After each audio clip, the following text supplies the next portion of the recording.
च परम्। ओंकाररूपं त्रयमिति च परम्। यत्स्वरूपं तुरीयं यत्स्वरूपं तुरीयम्। ओंकाररूपं त्रयमिति च परम्।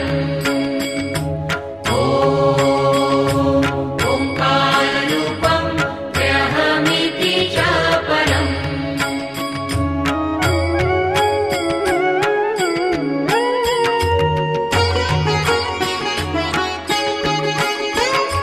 त्रैगुण्यातीतनीलं कलयति मनः। त्रैगुण्यातीतनीलं कलयति मनः। तेजसिन्दूरमूर्तिं तेजसिन्दूरमूर्तिम्।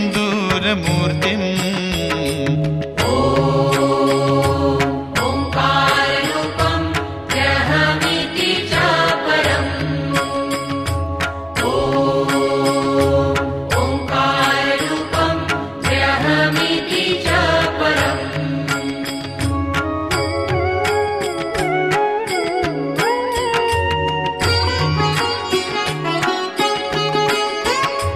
योगीन्द्रै ब्रह्मरन्ध्रै सकलगुणमयम्।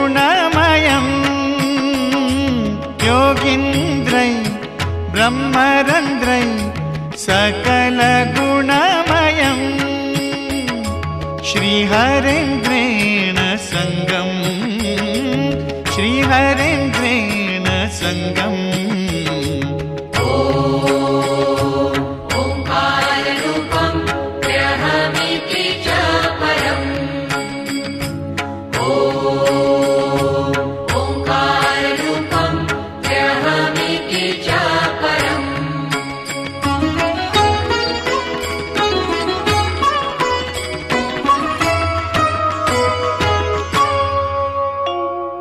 गं गं गणेशं गजमुखम् अमितं। गं गं गणेशं गजमुखम् अमितं। व्यापकं चिन्तयन्ति व्यापकं चिन्तयन्ति। ओंकाररूपं त्रयमिति च परम्। ओंकाररूपं त्रयमिति च परम्। यत्स्वरूपं तुरीयं यत्स्वरूपं तुरीयम्। ओंकाररूपं त्रयमिति च परम्। ओंकाररूपं त्रयमिति च परम्।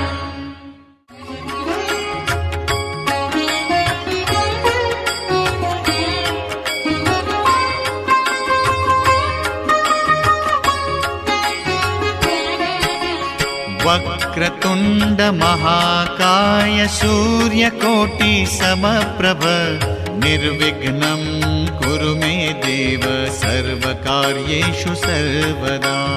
वक्रतुण्ड महाकाय सूर्यकोटि समप्रभ निर्विघ्नं कुरु मे देव सर्वकार्येषु सर्वदा।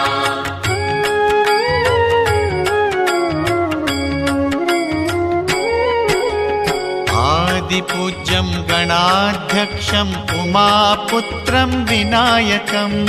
आदिपूज्यं गणाध्यक्षम् उमापुत्रं विनायकम्।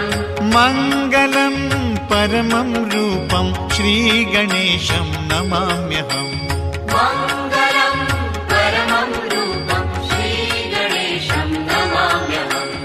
वक्रतुण्ड महाकाय सूर्यकोटि समप्रभ निर्विघ्नं कुरु मे देव सर्वकार्येषु सर्वदा। वक्रतुण्ड महाकाय सूर्यकोटि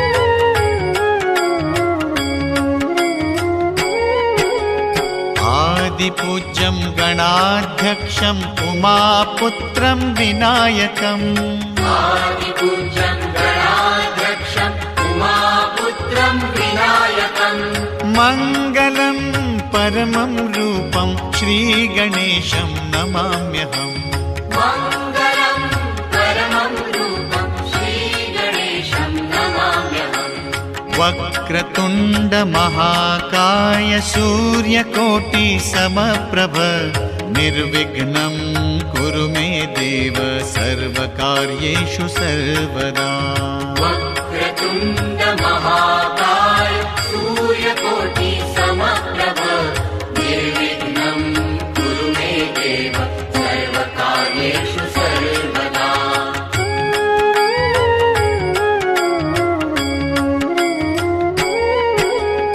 आदिपूज्यं गणाध्यक्षम् उमापुत्रं विनायकम् आदिपूज्यं गणाध्यक्षम् उमापुत्रं विनायकम् मङ्गलं परमं रूपं श्रीगणेशं नमाम्यहम् मङ्गलं परमं रूपं श्रीगणेशं नमाम्यहम्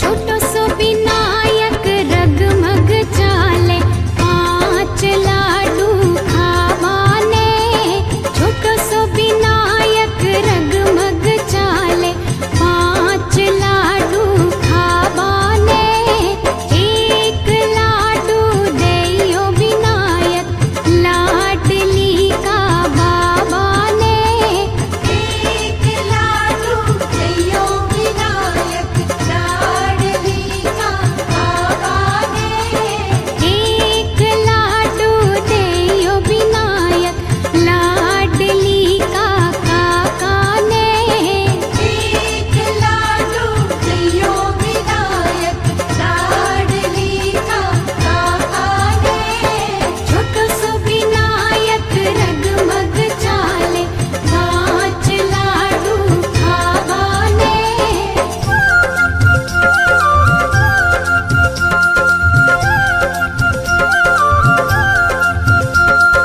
1 लाडू देयो विनायक लाडली का नाना ने 1 लाडू देयो विनायक लाडली का नाना ने 1 लाडू देयो विनायक लाडली का मामा ने 1 लाडू देयो विनायक लाडली का मामा ने छोटो सो विनायक रगमग चाले 5 लाडू खावाने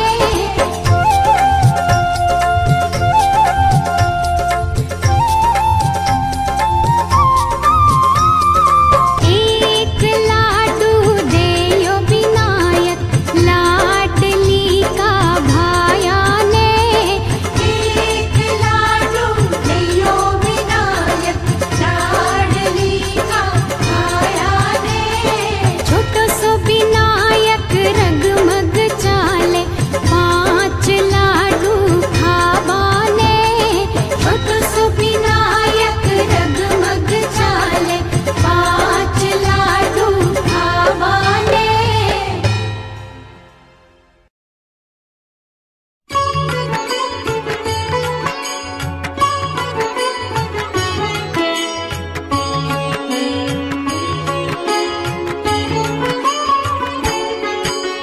प्रणम्य शिरसा देवं गौरीपुत्रं विनायकम् प्रणम्य शिरसा देवं गौरीपुत्रं विनायकम् भक्तावासं स्मरे नित्यम् आयुः कामार्थसिद्धये भक्तावासं स्मरे नित्यम् आयुः कामार्थसिद्धये प्रणम्य शिरसा देवं गौरीपुत्रं विनायकम् प्रणम्य शिरसा देवं गौरीपुत्रं विनायकम्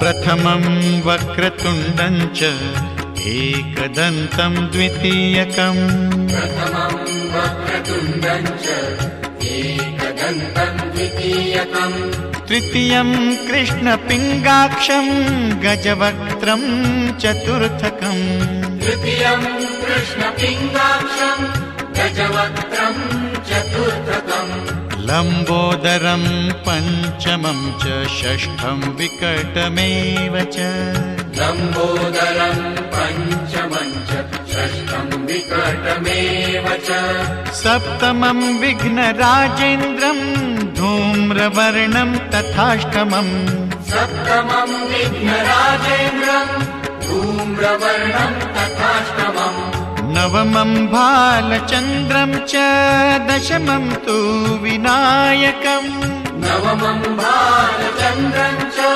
दशमं तु विनायकम् एकादशं गणपतिं द्वादशं तु गजाननम् एकादशं गणपतिं द्वादशं तु गजाननम् प्रणम्य शिरसा देवं गौरीपुत्रं विनायकम् प्रणम्य शिरसा देवं गौरीपुत्रं विनायकम्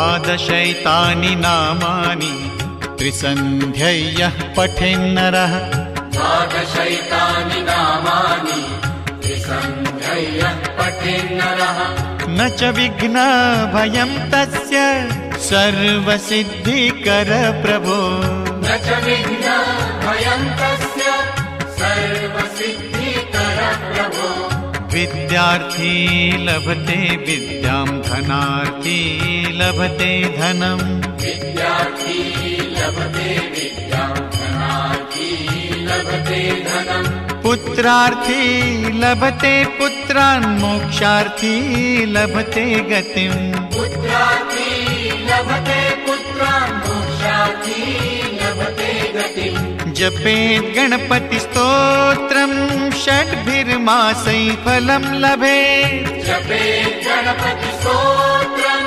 षड्भिर्मासै फलं लभेत् संवत्सरेण सिद्धिं च लभते नात्र संशयः संवत्सरेण सिद्धिं च लभते नात्र संशयः अष्टभ्यो ब्राह्मणेभ्यश्च लिखित्वा यः समर्पयेत् अष्टभ्यो ब्राह्मणेभ्यश्च लिखित्वा यः समर्पयेत् तस्य विद्या भवेत् सर्वा गणेशस्य प्रसादतः